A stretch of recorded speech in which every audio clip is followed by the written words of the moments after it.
Hey guys, CrimsenOverlord here, and today we're looking at Minecraft custom map called Zombie Castle Defenders version 1.8.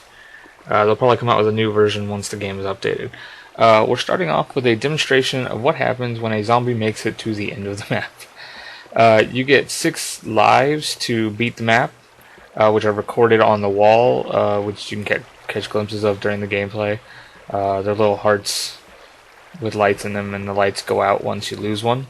I think it goes all the way to 99 waves. I'm not sure because I've never made it that far, but I have looked around the map. There are lots of zombies to spawn, and the wave counter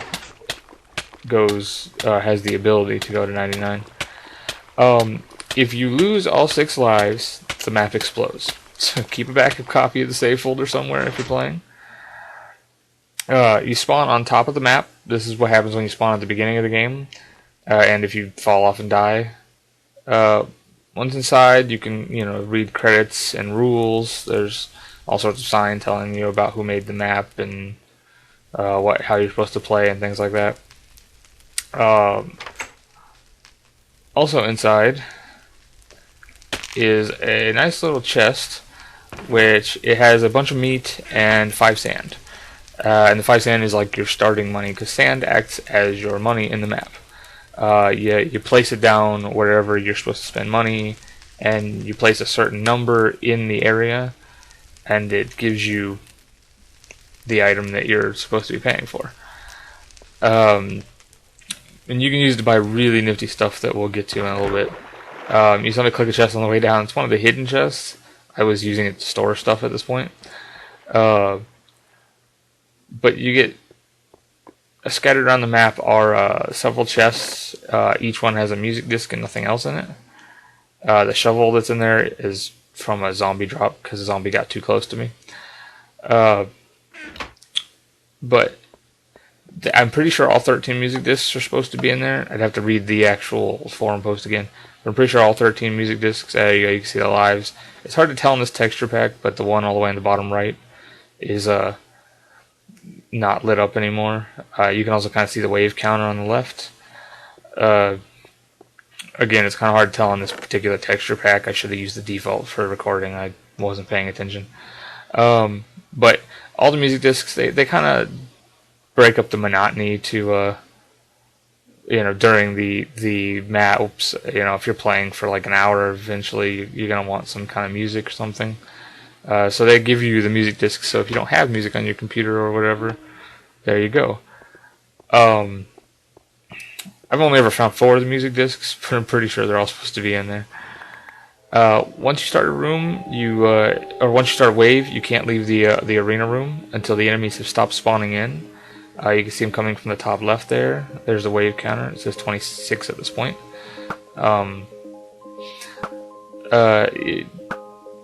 The pressure plates, I walked over pressure plates to get through the arena door. Those, if you get stuck outside the arena, if somebody goes in the arena and starts it without you, if you're playing multiplayer, you can step on the pressure plates and it allows you to walk through the door that closes. Which could be I don't know why you'd want to, but you could use that to cheat and leave the arena once the enemies have started spawning, if you have a friend. The door automatically opens once all the enemies have stopped spawning in. The redstone actually knows, it's timed right.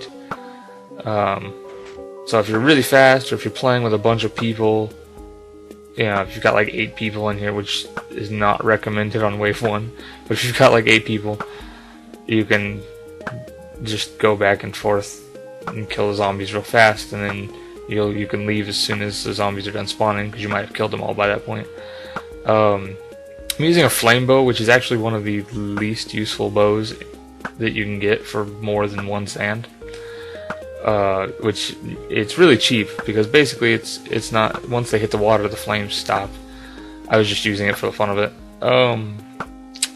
But things you can buy with your sand include bows and arrows, obviously. You can get wall turrets, which you can see back there, the little colored sections on the wall. Each of them is a set of turrets that corresponds to the color in another room. You can buy snow turrets, which are on the end. You can see the little yellow on the end there. and you can buy random chests, which is nice. It's kind of like the random box in Black Ops Zombies, which is really cool, and they are truly random. Because there's like about 20 chests or something behind the scenes. Each of them has something different. Sometimes it's food, sometimes it's a bow. One of the bows that I have in this video is a power times 10 and a knockback times 10, which is ridiculous. And I don't think will actually be possible once the game updates again. But that's cool, they'll probably update the map. But you can only purchase 10 random chests, and which is cool. I'll show you in a little bit how the random chest works and the kind of stuff you can get in it. And I don't really know how the minecarts are set up back there, how they randomize it like that. But it's really neat that they do work, and I really like that. So on the back wall, like I said, the color coded. You can kind of see the little gray spots between the colors. Those are the turrets. There's 3 turrets in each section. I don't use them much myself because the massive amount of redstone required to make them work, it makes my PC lag if I stand next to the switch, and you kind of have to stand next to the switch, at least close enough that you can turn it back off again. But they are really useful if you're playing with other people or if you have a really good computer. Just watch out for zombies locking in on you if you stand by the switch, because they will sometimes lock on you and just wander off the water path towards you, which happens sometimes. This is the random chest thing. You pay the 5 sand, you just place it down, it opens up a piston which drops it down, and the piston closes again. And once you've got 5, the chest falls. Everything that you buy works the same way. Unfortunately, I got a rose, which is completely useless, but it's the equivalent of a teddy bear. But I had already gotten that really awesome bow like on my second try, so I didn't really care. This is a little demonstration of the wall turrets. You can't really see it very well from where I'm at, but it was lagging too much to go over there. And it's basically the wall turrets are just, the dispensers are just shooting zombies. And you can see one's locked onto me and he's coming. And my bow just randomly died. And I didn't realize it at this point. I was actually trying to kill him and I couldn't figure out where my bow went. But that's my power one. It just flies him across the map. It's like the most powerful one in the game. But so then the snow turrets. This is the snow turret room. You get color coded. There's 3 levels. Each level costs 5 sands. And you can see over here there's a little piece of gravel and 2 red things. And the red ones are ones I've already bought. Gravel means I haven't bought it yet. It helps you keep track of what you've already paid for. So I'm gonna buy it. The snow turrets are snow golems. They knock back the zombies. You can see the gravel went away. So now I can know that I've purged. So I have 3 levels. Each level just gives you 2 snow golems. You can buy them in any order, really, depending on your preferences. And they just knock the enemies back, and they pull aggro. So once they hit a zombie, that zombie tries to get to him, so he'll swim upstream, which makes him go a little slower. Kind of thins out the horde, so you have time to kill people. So you don't, by playing by yourself, you won't get too much. Here's some. This is where I actually buy the flame bow. The clips are a little out of order to show off the different areas. When you start, you kind of have to buy just a normal, regular bow and a chest of ammo. But if you're careful and you have good aim, a single bow will last several waves before you ever need a new one.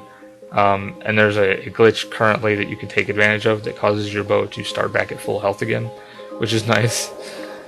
Which I use to buy kind of the turrets and stuff at the beginning to kind of show this off. Oh, that, and I'm on like wave 20 something. But you can buy better bows and turrets or random chests or whatever.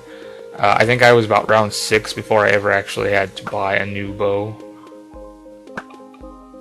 which was nice.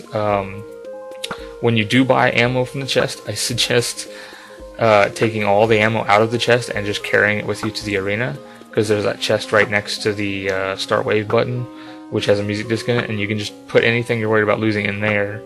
You know, you can keep like 4 or 5 stacks of arrows on you and keep the rest in there in case you fall off and die or something.